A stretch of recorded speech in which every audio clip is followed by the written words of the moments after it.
What if the first 5 minutes of your morning could determine whether you spend the rest of the day in peace or in chaos?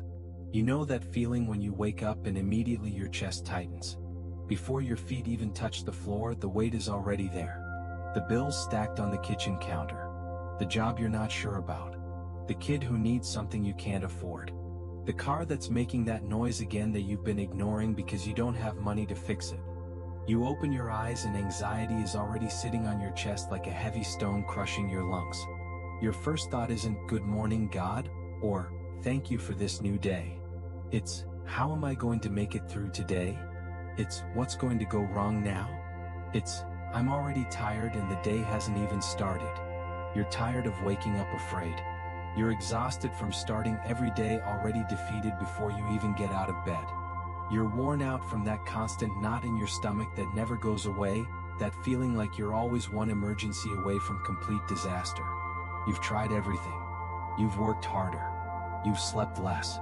You've sacrificed more. You've prayed scattered prayers throughout the day. But nothing seems to change. Every morning feels the same. Every day feels like you're just surviving, never thriving. Just getting by, never getting ahead. But what you're about to discover in the next 30 minutes is the ancient secret that changes everything. It's the prayer that opens heaven's warehouse over your day before the world has a chance to close it. It's the key that unlocks divine favor before the devil has a chance to steal it. It's the shield that protects you before the attacks even arrive. This isn't just another morning prayer that sounds nice but produces nothing. This is the weapon that wins the battle before it even starts. This is the seed that produces a harvest you'll see with your own eyes in days, not years. This is the difference between begging God for scraps and sitting at his table as a son or daughter. If you're ready to stop waking up in fear and start waking up in power, if you're ready to stop beginning your day defeated and start beginning it victorious, if you're ready to see your mornings transform your entire life, write in the comments your name followed by these powerful words: "I open my day with God." For example, Rosa, "I open my day with God," or Carlos, "I open my day with God." When you write this, you're not just typing words on a screen. You're making a declaration that heaven hears and hell trembles at. You're planting a seed in spiritual soil that will produce fruit you'll taste. You're opening a door that's been closed and inviting divine intervention into your life. Do it now before we go any further. Don't just watch passively. Participate actively. Write it now. Good. Now I need you to stay until the very end because at minute 27 I'm going to give you the exact 7-day protocol that transformed how thousands of people experience not just their mornings, but their entire lives. If you leave early, you'll miss the specific instructions that actually make this work in real life, not just in theory. You'll miss the part that turns this from information into transformation. If this is your first time here, welcome to a community of people who believe prayer isn't just religious tradition but spiritual power. This isn't a channel about religion that makes you feel guilty. This is about relationship that makes you feel loved. About real power that produces tangible results. About prayer that actually changes circumstances, not just makes you feel better for 5 minutes before reality crashes back in. Hit that subscribe button right now because every single week you get a powerful prayer for different areas of your life. Financial breakthrough that brings actual money. Family restoration that heals actual relationships. Divine protection that prevents actual disasters. Healing that touches actual bodies. Everything you need, not just what sounds good. And when you subscribe, you're not just helping this channel. You're joining a movement of people who are seeing God move in supernatural ways because they're learning how to pray with authority instead of begging with anxiety. Let me tell you about Teresa from Los Angeles, California. Teresa worked 2 jobs just to barely survive. During the day, she cleaned offices in downtown LA. Fancy offices with expensive furniture and people who never looked her in the eye. At night, she worked at a supermarket stocking shelves while everyone else was sleeping. She barely saw her 3 kids. Her husband had left 2 years ago with another woman and never sent a penny in child support.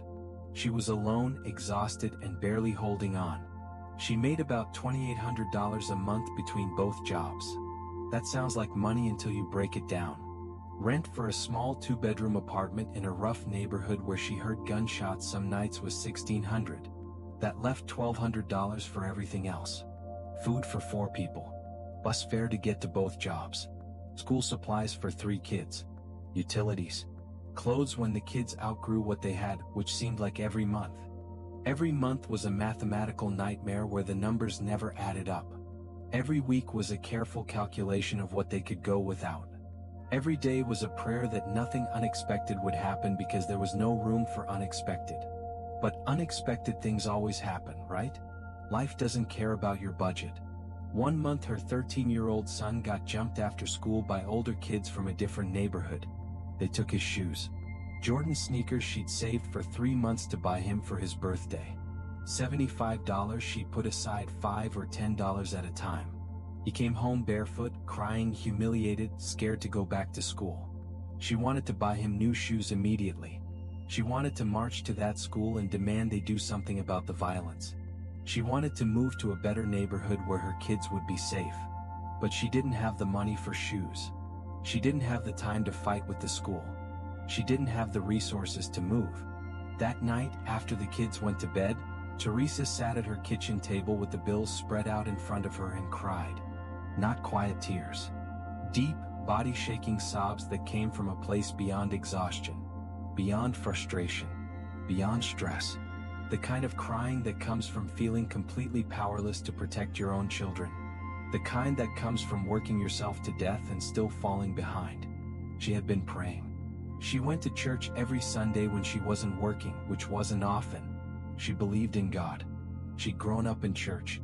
She knew the Bible stories. But nothing was changing. Every day was the same impossible struggle. Every week was the same crushing stress. Every month was the same mathematical impossibility of making too little money cover too many needs. She felt like she was running on a treadmill set too fast. Running as hard as she could but never actually going anywhere. Just getting more and more tired while staying in the exact same place. One Sunday, a woman at church she barely knew came up to her after service. The woman looked at Teresa and said, "Mija, you look exhausted. I want to give you something." She handed Teresa a piece of paper with a YouTube link written on it. "Watch this tonight. It's a morning prayer. Changed my life completely. Just try it for 7 days. What do you have to lose?"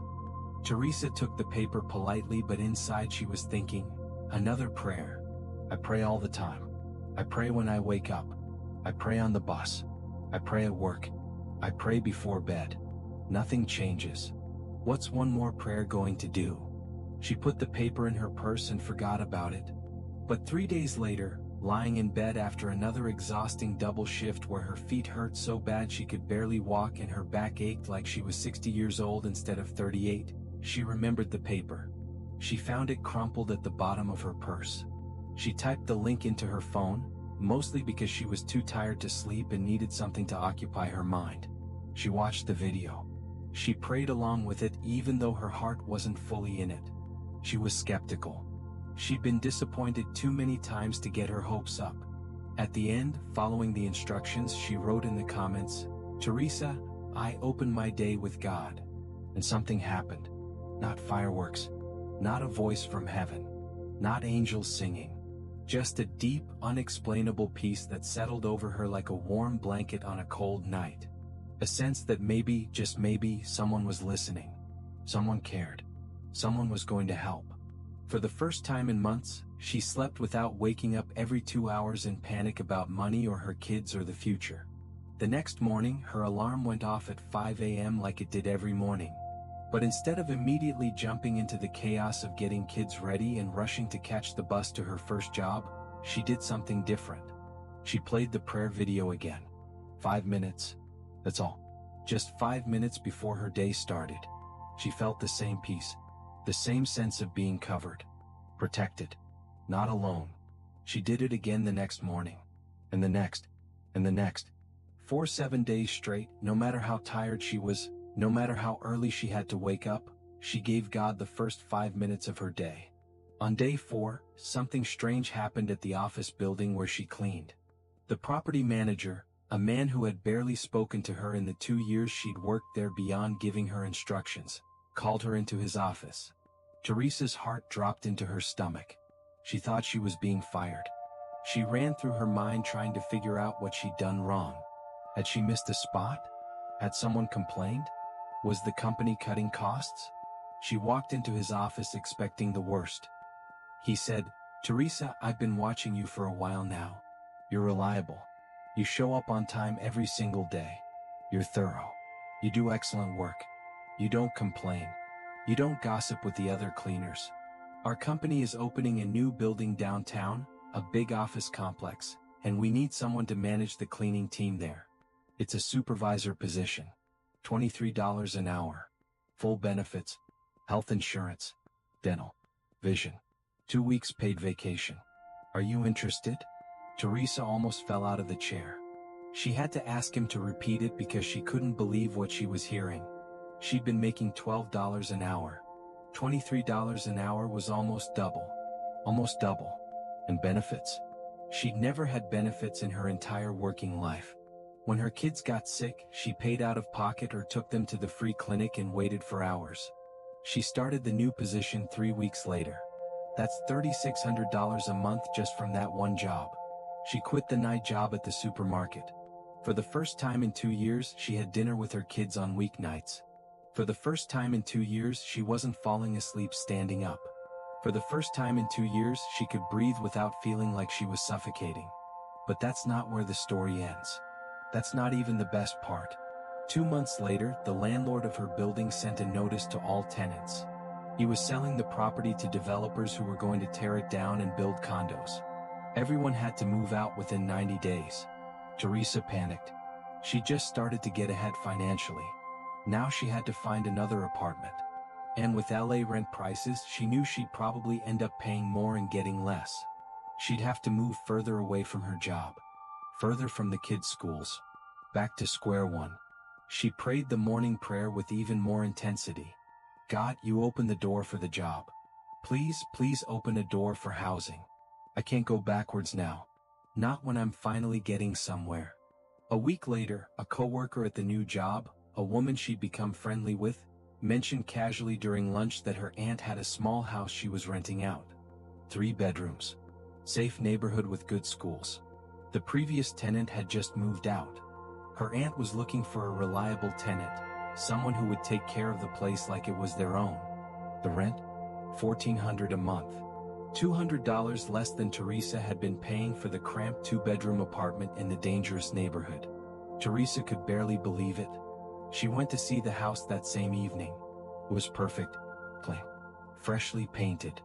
A little backyard where her kids could actually play without her worrying about them. A garage where she could park her car instead of on the street where it had been broken into twice. She signed the lease that week. Moved in 2 weeks later. Today, 18 months after that first morning prayer, Teresa has saved $4,000 in an emergency fund. $4,000. Money she never thought she'd be able to save in her entire life. Her kids are thriving in better schools where they actually feel safe. She sleeps through the night. She can buy her kids shoes when they need them without having to save for months. She still prays the morning prayer every single day without fail. She told me on the phone last month, tears in her voice, "It's not that problems don't come anymore. They still come. Life still happens. But I face them differently now. I don't wake up defeated before my eyes even open. I wake up expecting God to show up. And He does. Every single time. Sometimes it's big miracles like the job in the house. Sometimes it's small miracles like finding money in a coat pocket right when I need it. But He always shows up." Or take Marco from Houston, Texas. Marco was a construction worker. Good at his job. Hardworking. Strong. Reliable. But the small company he worked for was unstable. The owner was constantly bidding jobs too low and losing money. Some weeks Marco got 40 hours. Some weeks he got 20. Some weeks he got nothing and had to file for unemployment while he waited for the next project to start. His wife Sandra worked at a nail salon doing manicures and pedicures. Her income was also unpredictable. Busy weeks she made decent money. Slow weeks she barely made enough to cover the gas to get there. Between both of them they made enough to survive, but just barely. No savings. No cushion. No emergency fund. Always one unexpected expense away from complete disaster. They had 2 kids. 7 and 9. Good kids who didn't ask for much because they already knew the answer would probably be no. That broke Marco's heart more than anything. He wanted to be able to say yes when his kids asked for things. He wanted to be the kind of dad who could take his family out to dinner without having to check his bank account first. But that wasn't his reality. Marco started praying the morning prayer on day 1 of a week where he'd gotten 0 hours. No work. No income. But rent was still due. The car payment was still due. The electric bill was still due. Bills don't care if you have work or not. He prayed it every morning anyway. Day 1. Day 2. Day 3. Still no call from his boss. Still no work on the schedule. His wife asked him, "Why are you still praying that prayer? It's not working. You still don't have work." He said, "I don't know. Something tells me to keep going. Just let me finish the 7 days." Day 4. Day 5. Still nothing. On day 5, a Friday afternoon, his phone rang. Unknown number. Usually he didn't answer those because they were always scammers or debt collectors. But something told him to pick up this time. It was a contractor he'd worked with once, 3 years ago, on a small renovation job. They'd worked together for 2 weeks. Marco had done good work. The job ended. They hadn't spoken since. The man said, "Marco, I know this is completely out of the blue, but your name just came into my mind and I felt like I should call you. I don't know why. I have a big commercial project starting Monday morning. 6-month contract, maybe longer if it goes well. My lead guy just quit yesterday. Walked off the job. Left me in a bind. Can you start Monday morning? $32 an hour. Guaranteed 40 hours a week minimum, probably more. I need someone reliable who knows what they're doing." Marco had been making $18 an hour at his regular job when he had hours. This was 32. That's almost double. And guaranteed hours for 6 months? That was unheard of in construction. He said yes before the man could change his mind. He started that Monday. The project went so well, and Marco worked so hard and proved himself so valuable, that when the 6 months ended, they offered him a permanent position as a site supervisor. Today he makes more money than he ever imagined possible. His family isn't rich, but they're stable. They have savings. They can say yes to their kids sometimes. They can breathe. He said to me, "That phone call didn't happen by accident. I hadn't talked to that man in 3 years. Why did my name suddenly come into his mind on day 5 of me praying that morning prayer? Because God put it there. God moved on his heart. And it happened on day 5, not day 1. I had to keep believing even when I saw nothing changing. Even when my wife was doubting. Even when it looked like nothing was happening. That's faith. That's trust. That's what the morning prayer teaches you. So why does this work? Why does starting your morning with this specific prayer unlock breakthrough when other prayers don't seem to work? Because most people pray wrong. And I'm not saying that to criticize you or make you feel bad or condemn you. I'm saying it because it's true and someone needs to tell you the truth. You can't fix a problem you don't know exists. Most people pray like this: "God, please help me today. Please make things better. Please fix my problems. Please give me a job. Please help me pay my bills. Please, please, please. If it's your will, you can. If I'm worthy enough. If I've been good enough. Maybe. Hopefully. Possibly. Begging. Hoping. Wishing. Fingers crossed. Waiting to see if maybe God might possibly do something if he's in a good mood and if the stars align and if you've been good enough." There's no power in that kind of prayer. There's no authority.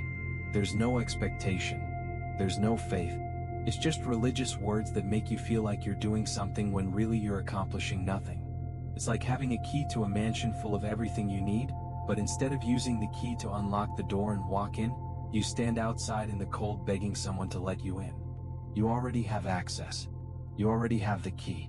You just don't know how to use it. You don't know what you actually have. Let me give you an analogy that'll make perfect sense if you're Latino living in the United States.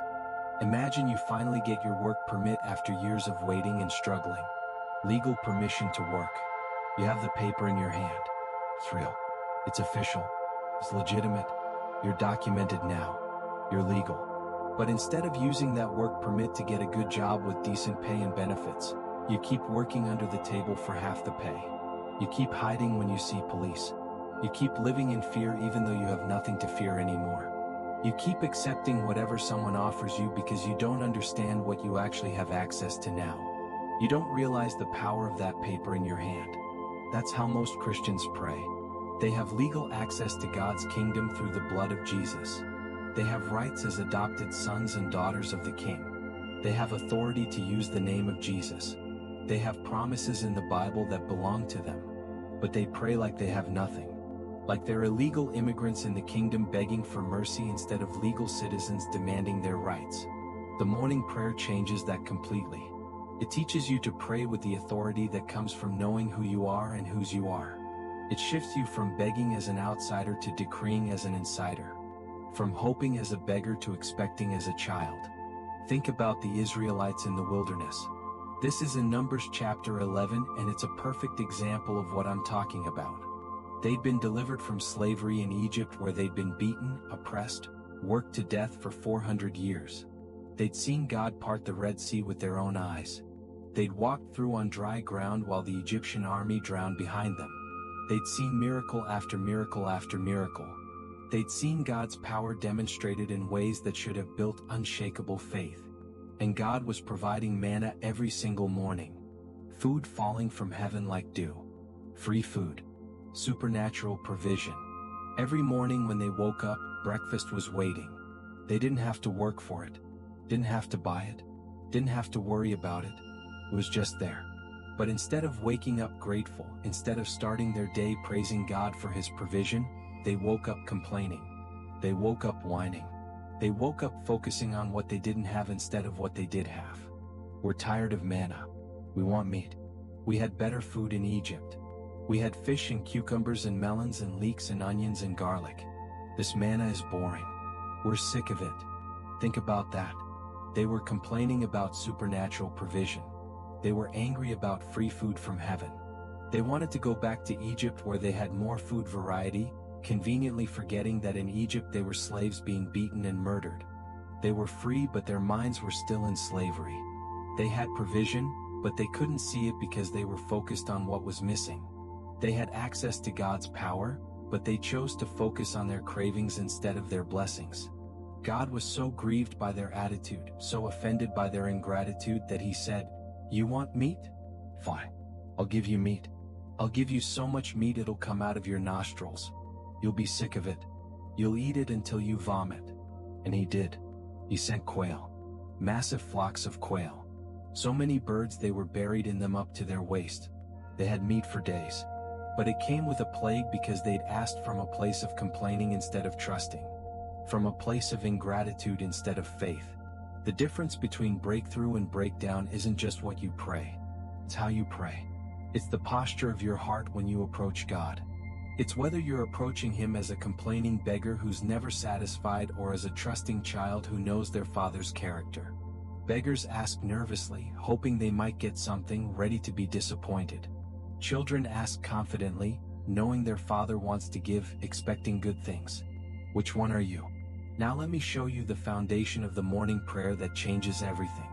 It's based on one of the most powerful verses in the entire Bible. Lamentations 3 verses 22 to 23. Listen to every single word carefully because each one is loaded with power. Each phrase unlocks something. Because of the Lord's great love we are not consumed, for His compassions never fail. They are new every morning, great is your faithfulness.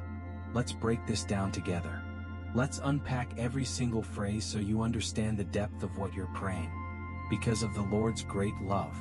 Not because of your performance yesterday. Not because you earned it by being good. Not because you deserve it by being perfect. Not because you did everything right.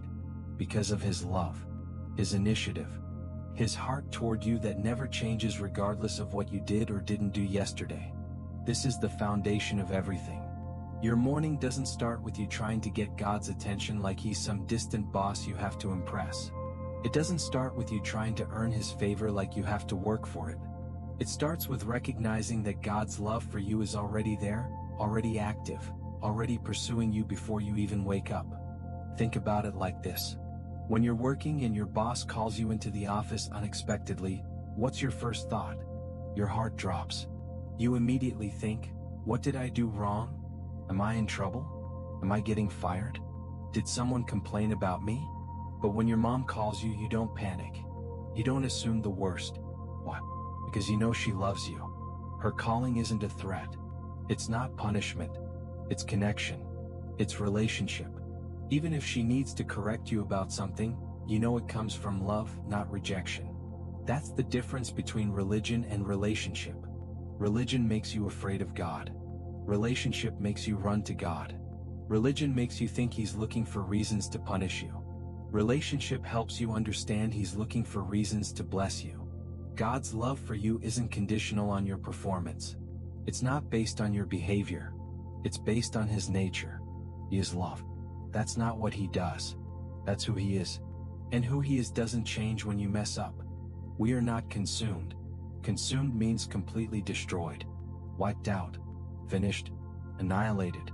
The fact that you woke up this morning is proof you haven't been consumed. The fact that you're still breathing is evidence of mercy you didn't earn. The fact that you're still here is testimony to God's protection. Think about everything you've been through in your life. Everything that should have destroyed you but didn't. Every financial crisis that should have buried you but somehow you survived. Every betrayal that should have broken you but you're still standing. Every loss that should have finished you but somehow you made it through. Every addiction that should have killed you but you're still alive. Every depression that should have taken you out but you're still here. That's not luck. That's not coincidence. That's not just you being strong.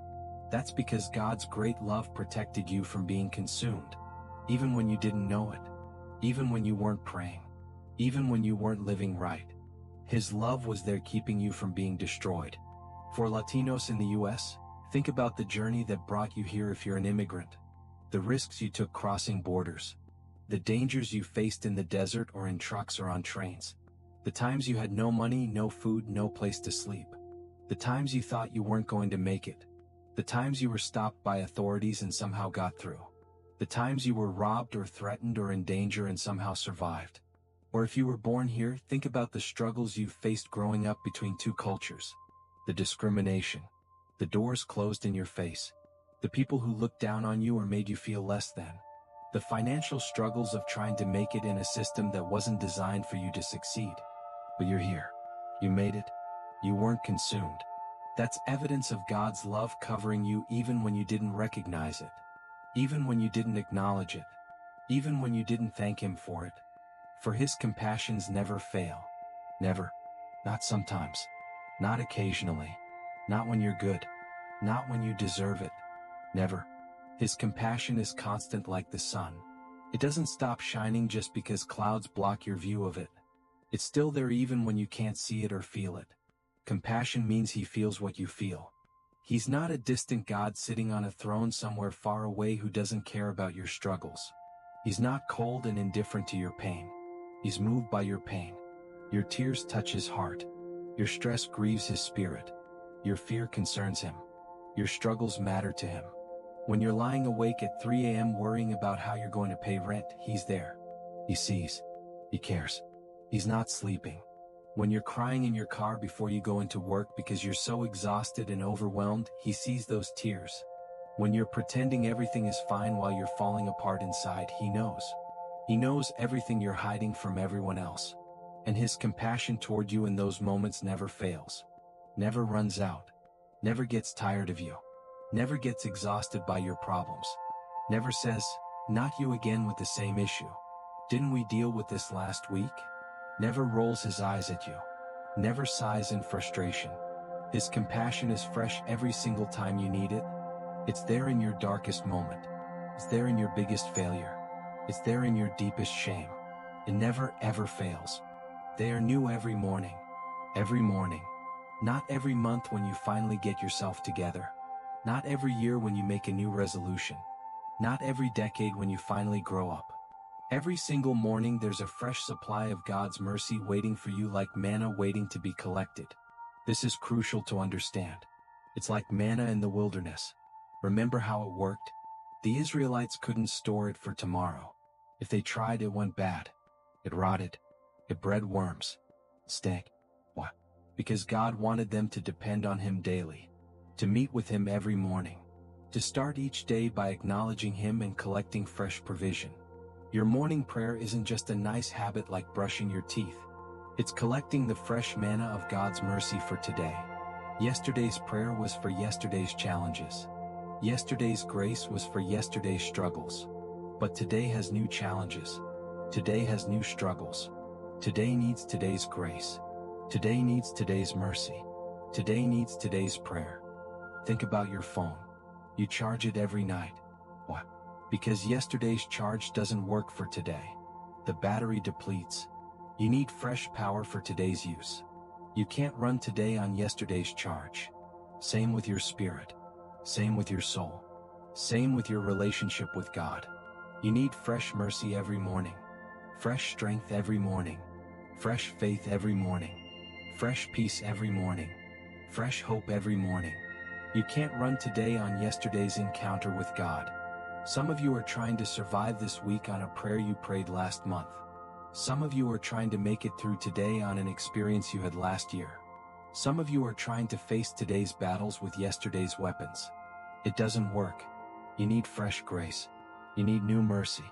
You need this morning's connection with God. Great is your faithfulness. Faithfulness means He keeps His promises. What He said He'll do, He does. What He promised, He delivers. He doesn't lie. He doesn't forget. He doesn't change His mind. He doesn't promise one thing and deliver another. He doesn't say yes and mean maybe. He doesn't give you hope and then disappoint you. When He promised in His word that He will never leave you or forsake you, He meant it. That's not conditional.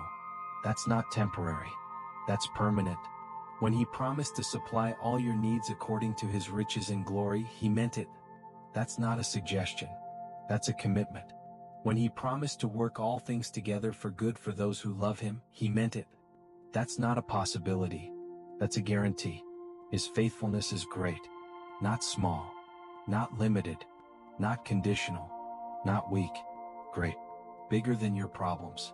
Greater than your circumstances. More powerful than your enemies. Stronger than your doubts. Larger than your fears. This verse, Lamentations 3 verses 22 to 23, becomes the foundation of how you start your morning. Before you think about all your problems, you remember His love. Before you focus on what you don't have, you remember you haven't been consumed. Before anxiety grips your chest, you remember His compassions are new this morning. Before doubt creeps into your mind, you remember His faithfulness is great. This is how you shift from starting your day in chaos to starting your day in peace. From beginning in fear to beginning in faith. From waking up defeated to waking up victorious. Now let me show you 7 levels of blessing that activate automatically when you pray this way every single morning. These aren't theories. These aren't religious concepts. These are practical realities that thousands of people are experiencing. Level 1. Divine alignment happens before distraction attacks. Proverbs 8 verse 17 says, "I love those who love me, and those who seek me diligently find me."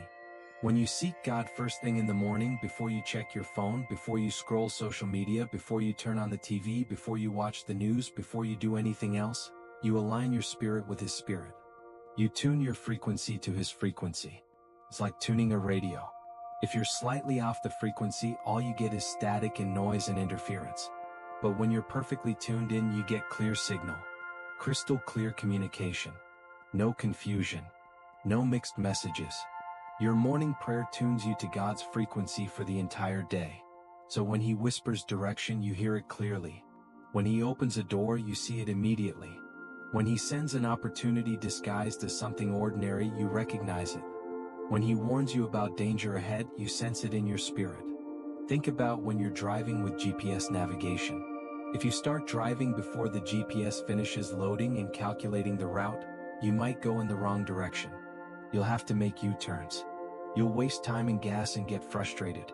But if you wait for it to load, to connect, to calculate the best route, then you save time and avoid problems and get where you're going efficiently.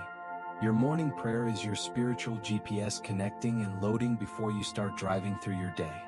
God shows you the route, points out the obstacles you can avoid, redirects you before you make wrong turns, warns you about traffic jams ahead so you can take alternate routes. Teresa got that supervisor job because she was aligned with God's frequency. When the opportunity came, she heard clearly in her spirit, "Say yes to this meeting even though you're nervous. This is from me." She could have talked herself out of it. She could have let fear convince her she wasn't qualified. But because she was aligned, she heard God's voice louder than fear's voice. Marco answered that phone call because he was tuned in spiritually. Most days he ignored unknown numbers. But on day 5 of his morning prayer routine, something in his spirit said clearly, "Pick up this call. This is important." That wouldn't have happened if he wasn't aligned. He would have let it go to voicemail and missed his breakthrough. That's divine alignment working in real life. That's what happens when you start your day tuned to God's frequency. Think about Peter in Luke chapter 5. He'd been fishing all night long and caught absolutely nothing. He was exhausted, frustrated, disappointed, ready to give up and go home. His nets were empty. His boat was empty. His hope was empty. Then Jesus got in his boat and taught the crowd from there. When he finished teaching, he said to Peter, "Put out into deep water and let down your nets for a catch." Peter could have said, "Jesus, you're a carpenter, not a fisherman. I've been doing this my whole life. I know these waters better than you do. I know when there's fish and when there's not. We've been out here all night. There's no fish. You don't know what you're talking about." But instead, Peter said something that changed everything. He said, "Master, we've worked hard all night and haven't caught anything. But because you say so, I will let down the nets." That's alignment. That's tuning your actions to God's direction even when it doesn't make sense to your experience. Even when it contradicts your expertise. Even when it goes against your logic. And what happened? They caught so many fish the nets started breaking from the weight. They had to call another boat to help. Both boats were so full they almost sank. From nothing to overflow in one moment of obedience. From empty nets to breaking nets because Peter aligned his actions with God's words. That's what happens when you align with God's direction instead of relying only on your own understanding. Breakthrough comes from places you weren't even looking. Provision appears from sources you never expected. Doors open that you didn't even know existed. Today, when you pray this morning prayer, you're aligning yourself with divine direction. You'll make better decisions throughout your day. You'll avoid costly mistakes that would have set you back. You'll see opportunities that others walk right past. You'll be in the right place at the right time. You'll meet the right people. You'll say the right things. Not because you're smarter than everyone else. Because you're aligned with the one who knows everything. Level 2. Spiritual protection activates before attacks arrive. Psalm 91 verse 1 says, "Whoever dwells in the shelter of the Most High will rest in the shadow of the Almighty." When you start your morning dwelling in God's presence, spending time in His shelter before you step out into the world, you activate protection over your entire day. It's like putting on armor before you go into battle instead of trying to put it on while arrows are already flying at you and swords are already swinging. Think about it like a security system in your house. You don't activate the alarm after the burglar breaks in and is already inside stealing your stuff. That's too late. You activate it before you go to sleep so you're protected all night while you're vulnerable. Your morning prayer activates spiritual protection before the attacks come. Before the stress hits. Before the temptation knocks on your door. Before the crisis emerges. Before the enemy has a chance to steal your peace. It's like this. If you're driving on the highway and you see brake lights way ahead, you slow down before you reach the stop traffic. You don't wait until you're about to crash into the car in front of you to hit your brakes. You see the warning signs and adjust before disaster happens. Your morning prayer is seeing the spiritual brake lights ahead and adjusting before you crash. God shows you what's coming and prepares you for it. He warns you about temptations before they arrive. He strengthens you against stress before it hits.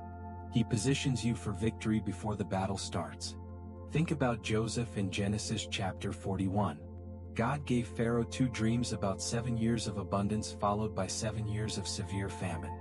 Nobody could interpret the dreams until Joseph was brought from prison. Joseph interpreted them and advised Pharaoh to prepare during the good years for the bad years that were coming. Pharaoh listened to Joseph's wisdom. They appointed Joseph to oversee the preparation. They stored up grain during the 7 years of abundance. They built massive warehouses. They collected and saved and prepared. When the famine came, Egypt had food while surrounding nations starved. People came from all over the region to buy grain from Egypt. They were protected because they prepared before the crisis hit. Your morning prayer is your preparation time. God downloads wisdom for what's coming in your day. He shows you what to avoid. He prepares you for challenges before they arrive. He positions you for victory before the battle even starts. He gives you strategy before you need it. Level 3. Financial doors unlocked that you couldn't open yourself. Malachi 3 verse 10 says, "Bring the whole tithe into the storehouse, that there may be food in my house. Test me in this, says the Lord Almighty, and see if I will not throw open the floodgates of heaven and pour out so much blessing that there will not be room enough to store it." When you honor God with the first minutes of your morning, the first fruits of your day, He honors you with open doors throughout your day.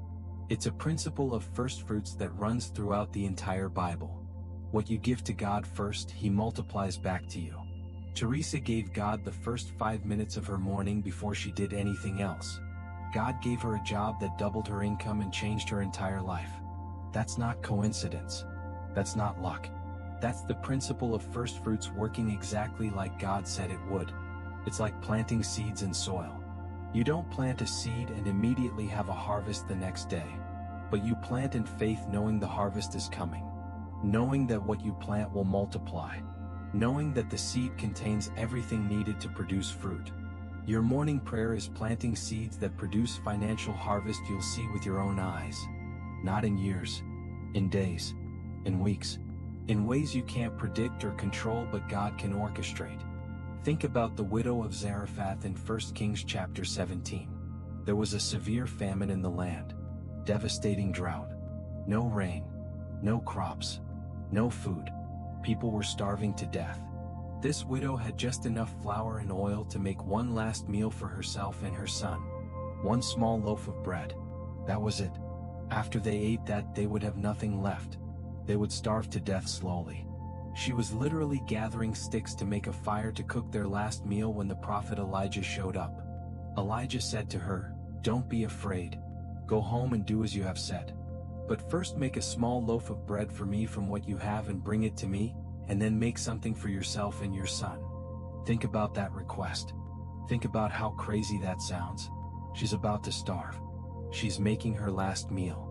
And this prophet she doesn't even know shows up and says, "Make me food first before you feed yourself and your dying son." That's offensive. That's inconsiderate. That's selfish. Who does he think he is? But then Elijah said something that changed everything.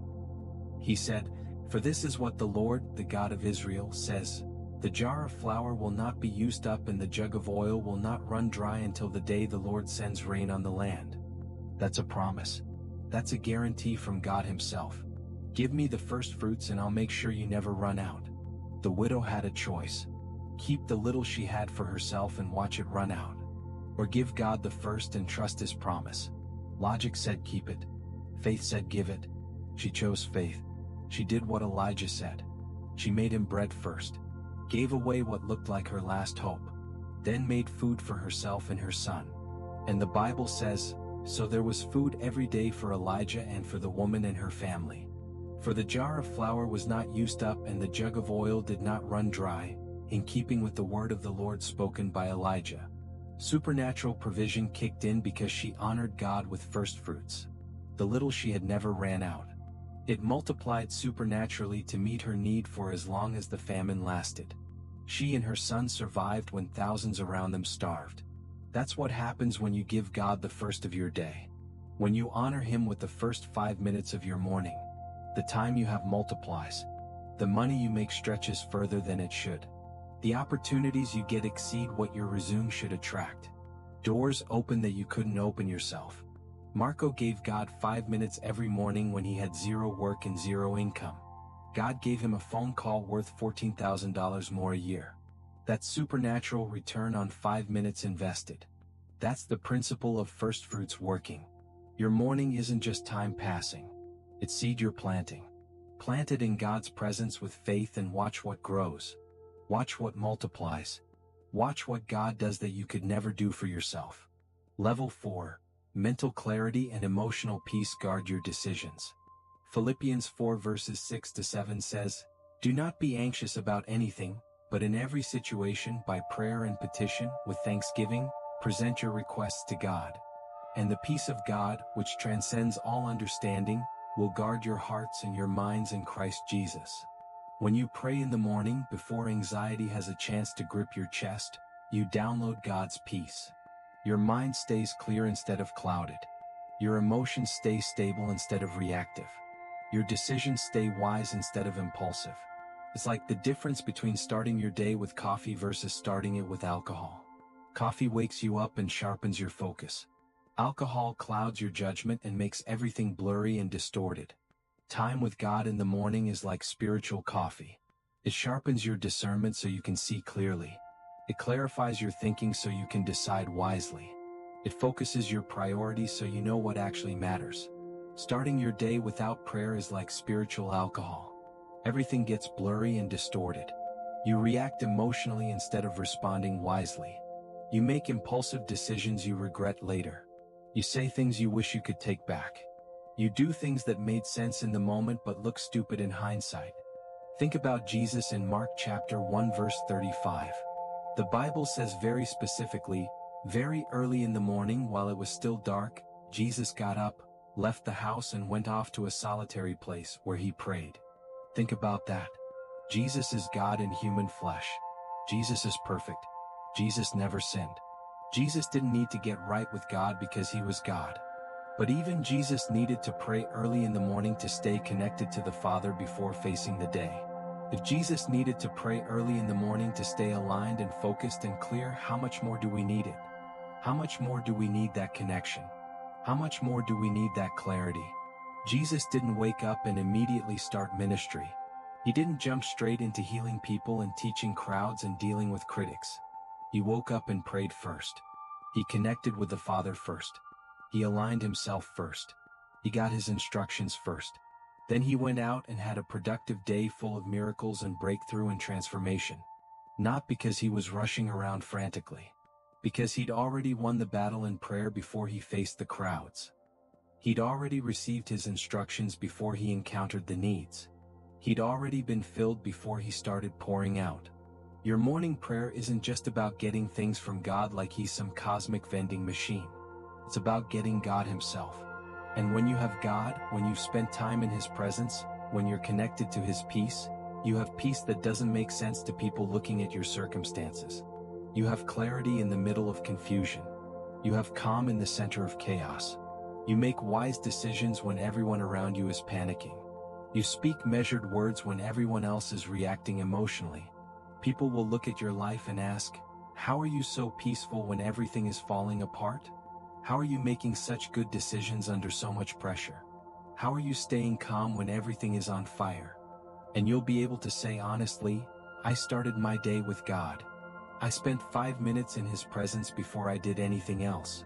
He gave me peace that goes beyond what I can explain. He gave me clarity I couldn't manufacture. He gave me wisdom I don't naturally have." Level 5. Favor with people opens doors you didn't knock on. Proverbs 16 verse 7 says, "When a person's ways please the Lord, he makes even their enemies live at peace with them." When you honor God in the morning with the first of your day, he causes people to favor you all day long. People who normally wouldn't help you suddenly want to help you. People who normally would oppose you suddenly become neutral or even supportive. Doors that normally would be locked suddenly swing wide open. It's not because you're manipulating people. It's not because you're being fake or putting on an act. It's because God is moving on hearts before you even arrive. He's preparing the people you're going to encounter throughout your day.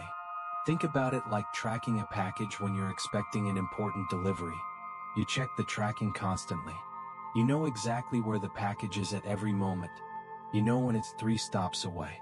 You know when it's the next delivery. You're ready to receive it when it arrives. God is tracking your day like that. He sees exactly who you're going to encounter. He knows exactly which conversations you're going to have. He's preparing their hearts before you arrive. He's moving them to bless you before you even ask. Teresa's boss had barely spoken to her for 2 entire years. Hundreds of days. She cleaned his building faithfully and he never noticed her, never acknowledged her, never said more than good morning if they passed in the hallway. Then suddenly, out of nowhere, he calls her in and offers her a promotion to supervisor with double pay and full benefits. Why? Because God moved on his heart. God caused him to see what he'd been overlooking for 2 years. God gave her favor she couldn't earn or create or manipulate. Marco got a phone call from someone he'd worked with once, 3 years earlier, for 2 weeks. They'd had no contact since. Why did Marco's name suddenly come to that man's mind on the exact day Marco needed work? Because God put it there. Divine favor. Supernatural influence. God moving on a heart. Think about Esther in the Bible. She was a Jewish orphan raised by her cousin Mordecai. Through a series of events, she ended up in the palace competing to become Queen of Persia. Against all odds, she was chosen. She became queen. Later, when her people were facing genocide, she needed to approach the king to beg for their lives. But there was a problem.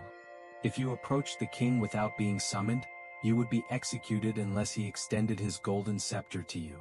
It was a death sentence. Esther fasted and prayed for 3 days. Then she put on her royal robes and approached the king, knowing she could die. The Bible says in Esther 5 verse 2, when the king saw Queen Esther standing in the court, he was pleased with her and held out to her the gold scepter that was in his hand. That's favor. She could have been killed for approaching uninvited. Instead, she was welcomed warmly. Why? Because God moved on the king's heart. God gave her favor that saved her life and her entire people. Your morning prayer releases favor over every interaction you'll have today. Your boss who's been difficult suddenly becomes reasonable. Your coworker who's been competitive suddenly becomes cooperative. Your client who's been demanding suddenly becomes understanding. The banker reviewing your loan application suddenly approves it. The landlord who was going to raise your rent decides not to. The teacher who's been hard on your kids suddenly gives them a break. God is already working on their hearts before you arrive. That's the power of the morning prayer. Level 6. Supernatural strength carries you through unexpected challenges. Isaiah 40 verse 31 says, "But those who hope in the Lord will renew their strength. They will soar on wings like eagles. They will run and not grow weary. They will walk and not be faint." When you connect with God in the morning before challenges arrive, He downloads strength for battles you don't even know are coming yet. So when they hit, when the emergency happens, when the crisis emerges, you're not depleted. You're ready. You're strong. You're prepared.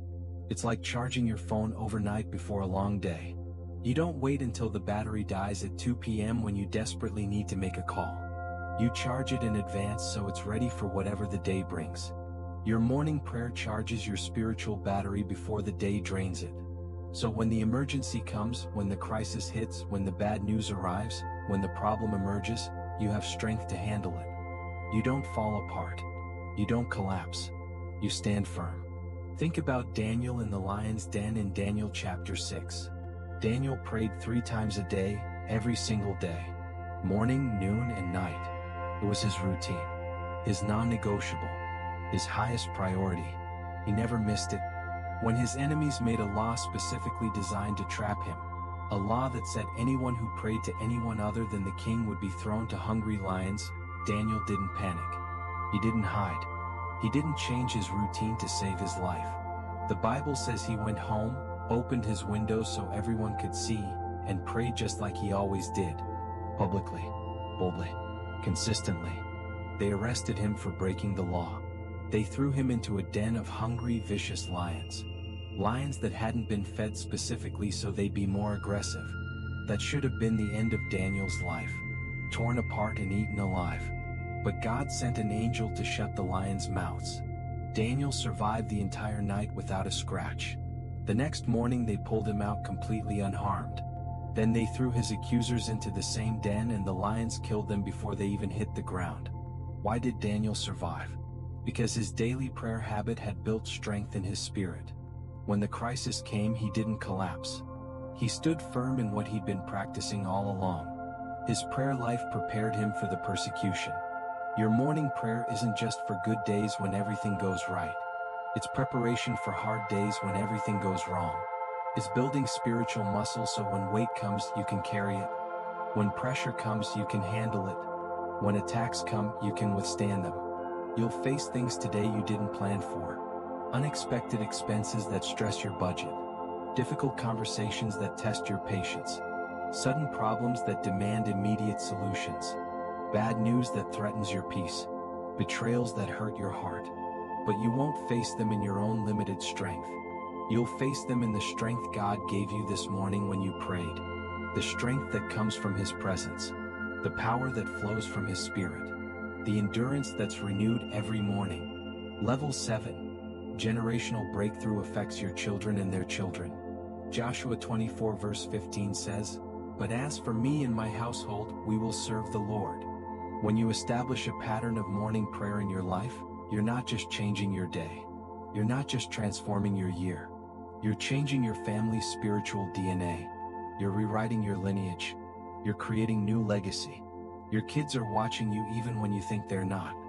Your spouse is noticing even when they don't say anything.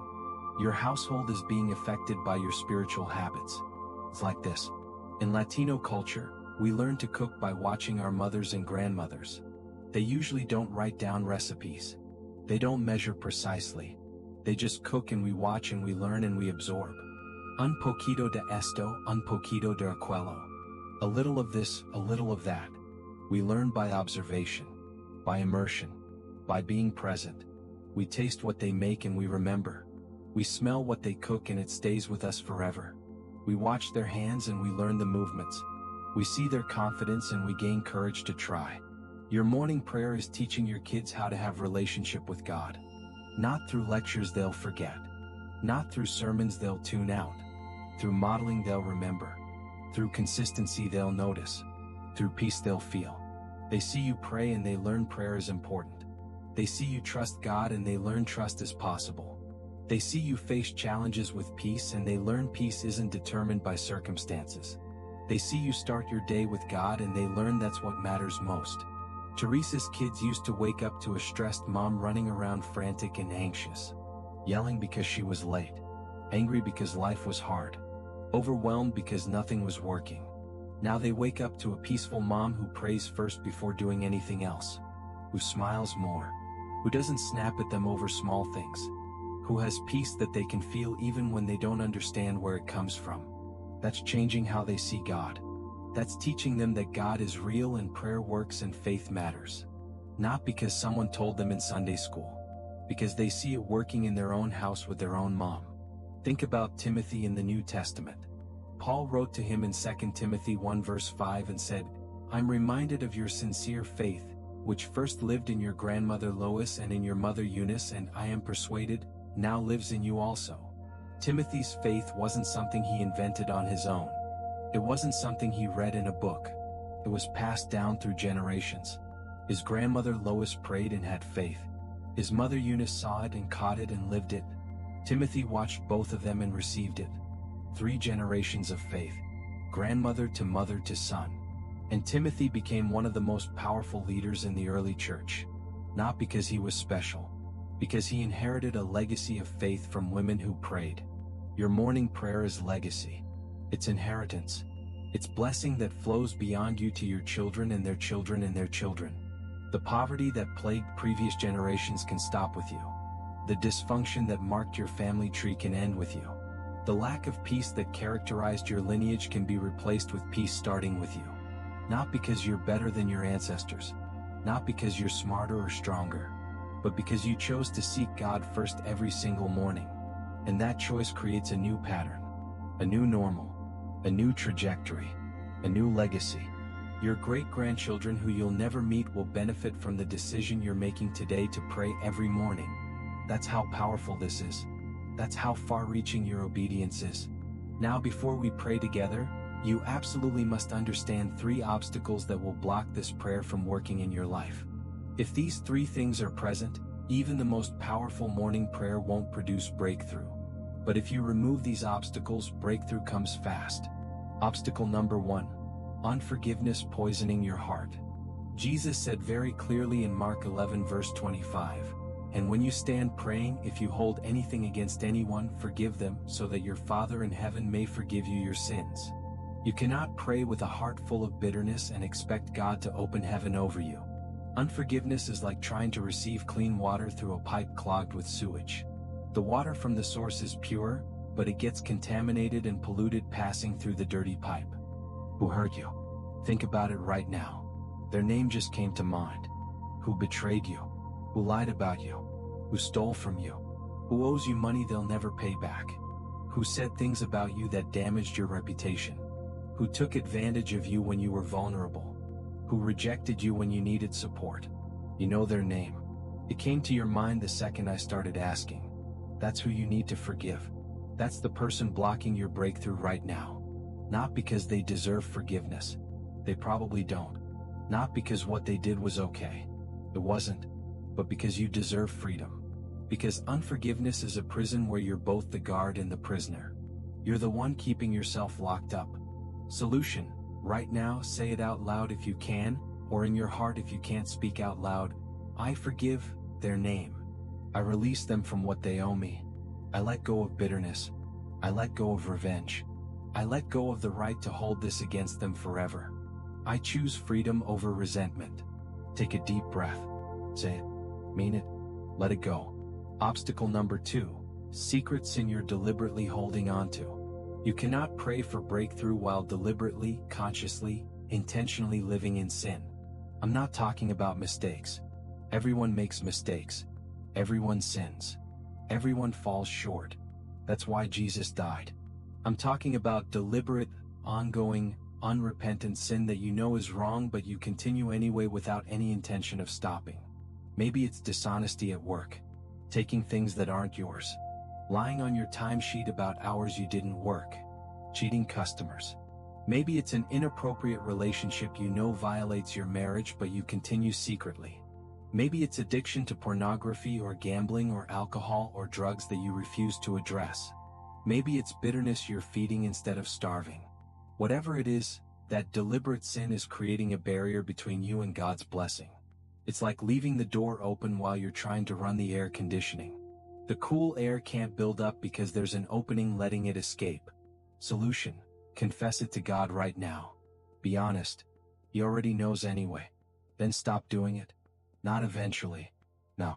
If it's an addiction, get help today. If it's a relationship, end it today. If it's dishonesty, make it right today. Close the door the enemy is using to steal your breakthrough. Obstacle number 3. Putting money ahead of God in your priorities. Jesus said very clearly in Matthew 6 verse 24, "No one can serve 2 masters. Either you will hate the one and love the other, or you will be devoted to the one and despise the other." You cannot serve both God and money. If money is your primary focus, your main concern, your ultimate security, your first thought in the morning and your last thought at night, you've made it your God. You're worshiping it. And God will not share his throne with money or anything else. Where does your mind go first thing in the morning before you even open your eyes? Bills or blessings? Lack or Lord? Problems or promises? Fear of not having enough or faith in God's provision? Your first thought in the morning reveals your primary trust. Your first focus reveals your real God. Solution: recognize and declare that money is a tool God provides, but God himself is your source. Your job isn't your source. God is. Your spouse's income isn't your source. God is. Your business isn't your source. God is. Your investments aren't your source. God is. Jobs come and go. Businesses rise and fall. Opportunities open and close. But God never changes. He's the same yesterday, today, and forever. Trust him more than you trust your bank account. Now you have to make a choice. A clear, definitive, life-altering choice right now in this moment. Are you going to keep waking up in chaos, starting every day already defeated, living in constant anxiety about money and problems in the future? Or are you going to start waking up in power, beginning every day connected to heaven, living in peace that passes understanding? You can't do both. Fear and faith don't coexist in the same heart at the same time. Anxiety and peace don't share space in the same mind. Chaos and order don't occupy the same life. You have to choose one or the other. Choose now. Before we pray, one final thing. Think right now of someone who owes you money. Someone who wronged you financially. Someone who took advantage of you. Someone who cheated you in a business deal. Someone who borrowed money and never paid you back. You know who it is. Their name is in your mind right now. That debt they owe you is keeping you in prison. Not them. Every time you think about it, you get angry. Every time you remember, you get bitter. Every time it comes to mind, you rehearse it and it grows bigger. Right now, release them. Forgive the debt they owe you. Let it go completely. Not because they deserve forgiveness, because you deserve freedom. Say it out loud or in your heart. I forgive their name. I release them from the debt. I let go of what they did. God, you deal with them however you see fit. You bring justice. I'm choosing freedom. I will not let what they did to me define my future or block my blessing. Say it. Do it now. This single act unlocks your own blessing. This removes a massive obstacle. This opens a door that's been stuck closed. Now let's pray together. This is the most powerful prayer you'll pray all week. If you can, put your hand over your heart or raise your hand toward heaven. Close your eyes. Open your spirit. Quiet your mind. Get ready to receive. Heavenly Father, I come to you this morning before the world speaks to me. Before the news fills my mind with fear. Before stress grips my heart with worry. Before anxiety attacks my peace. I come to you first. You get the first of my day. The first of my attention. The first of my energy. I thank you for your great love that protected me through the night while I slept. I didn't earn it by being perfect. I don't deserve it by being good. But you loved me anyway because that's who you are. Your compassions never fail. They're new this morning. Fresh. Available. Waiting for me to receive them. I declare Lamentations 3 verses 22 to 23 over my life right now. Because of your great love I am not consumed. Your compassions never fail. They are new every morning. Great is your faithfulness to me. Right now, in this moment, I break every pattern of waking up in fear. I break every habit of starting my day in anxiety. I break every cycle of chaos controlling my mornings.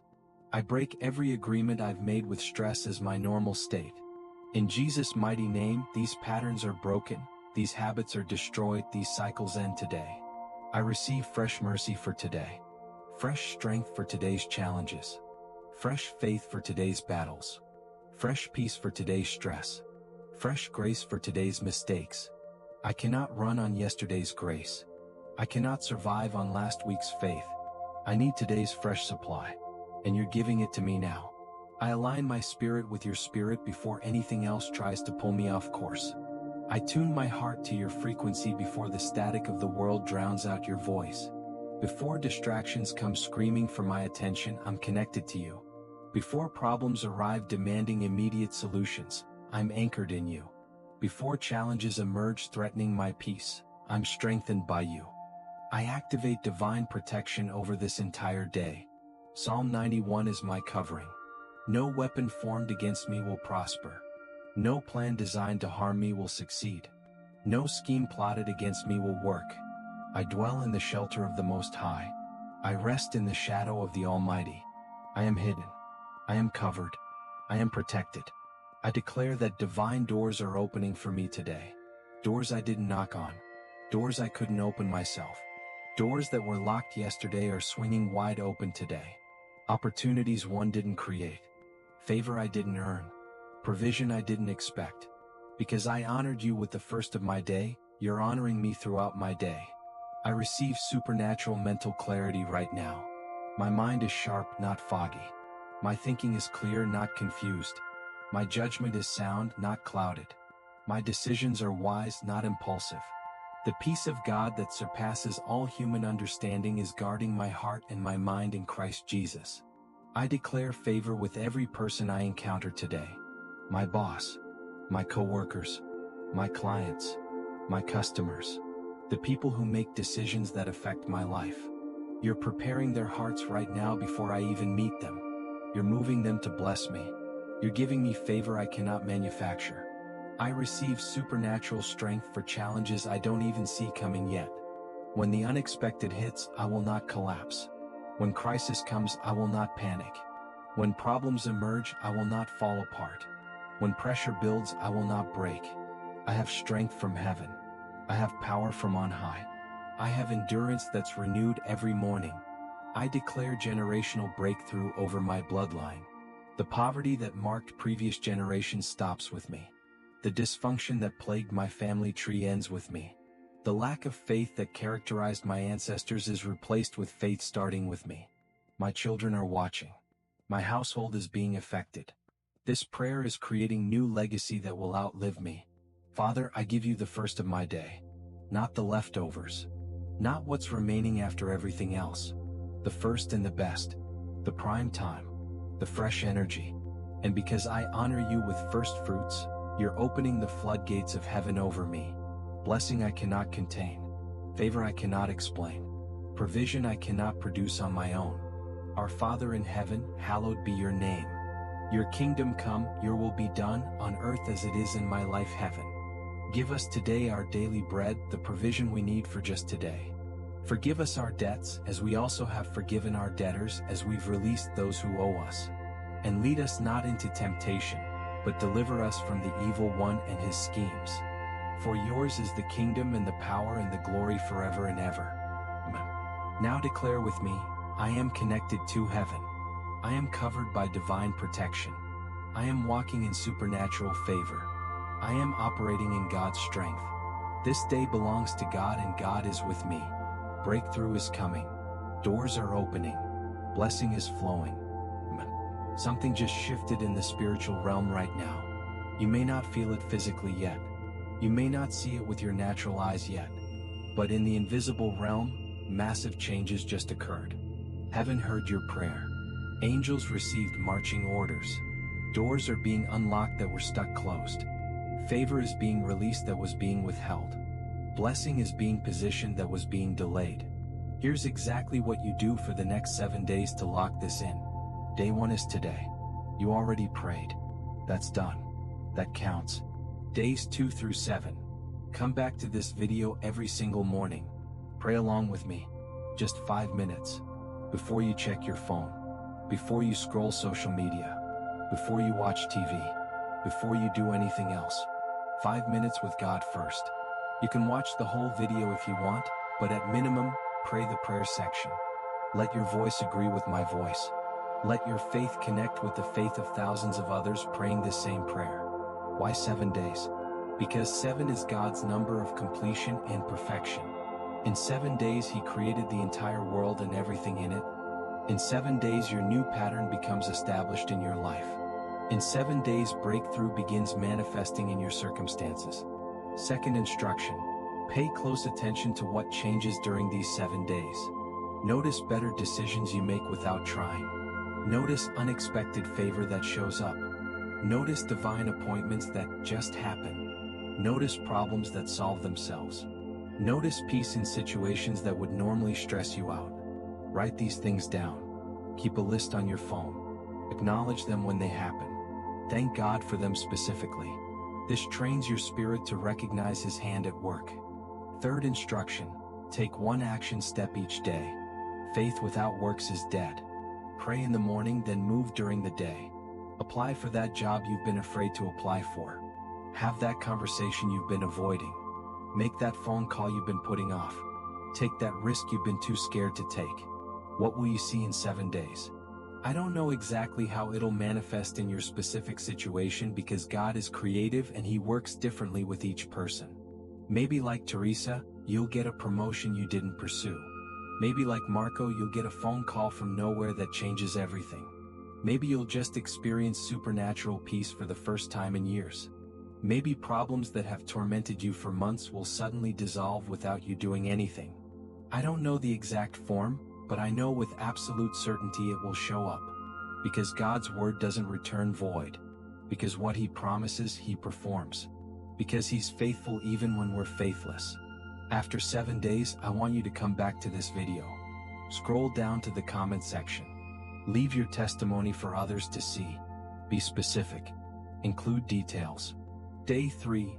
Unexpected check for $347 came in the mail from a refund I forgot about. Day 5. Boss offered me overtime I didn't ask for. Extra $280 this week. Day 6. Someone paid back $500 they borrowed 2 years ago. I thought I'd never see that money. Day 7. First week without panic attacks in 2 years. Sleeping through the night. Share your story. Your testimony isn't just for you. It blesses others and multiplies your own blessing. It builds faith in people who are where you were 7 days ago. It gives hope to people who are about to give up. Now do one final thing before you go. Share this video with one person who desperately needs it. Just one. Not 10 people. Not your whole contact list. One specific person. Your sister who's struggling with money and stress. Your friend who's overwhelmed and anxious.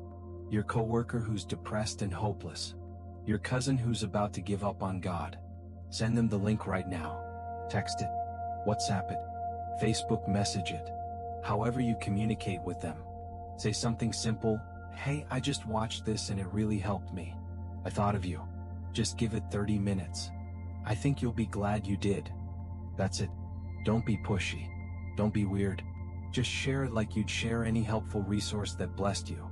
When you bless someone else with what blessed you, you activate the principle of multiplication. Luke 6 verse 38 says, "Give and it will be given to you. A good measure, pressed down, shaken together and running over, will be poured into your lap. For with the measure you use, it will be measured to you." You give blessing by sharing. You receive more blessing by being generous. The cycle continues and grows. May the Lord bless you and keep you in every circumstance of life. May His face shine upon you with favor and grace even when you don't deserve it. May He turn His face toward you with love and give you peace that passes all understanding. May divine protection surround you like an impenetrable shield today.